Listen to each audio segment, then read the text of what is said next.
So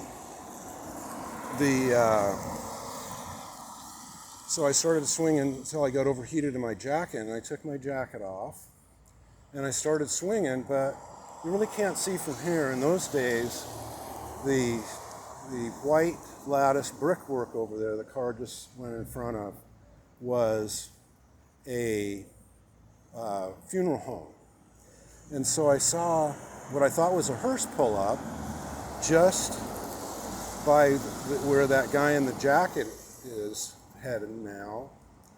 And what I thought was a hearse pulls up, but it was the weirdest looking hearse I'd seen, because it wasn't a hearse, it had a trunk, it was a limo.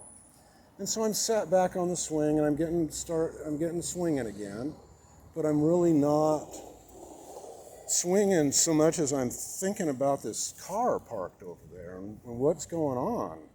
Well, all of a sudden, the driver climbs out of the vehicle and starts running towards the passenger side, but he's not fast enough, and three dudes pile out, and they look very carefully before they cross the street. In those days, it was one lane going each way instead of a one-way street.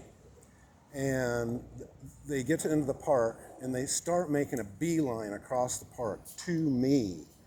And my parents had always told me to stay away from strangers. So when I saw they were coming for me, then I got up out of the swing and I started hoofing it across the street.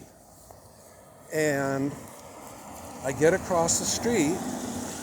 Like it said, this portion has been closed and is no longer a street. In those days, it was a street. And I get across the street, and I start hearing these voices behind me. I was heading for that brick building. Used to be one-story cinder block library with a driveway, and then the city hall and the police department. So I get across the street, and I hear voices calling towards me.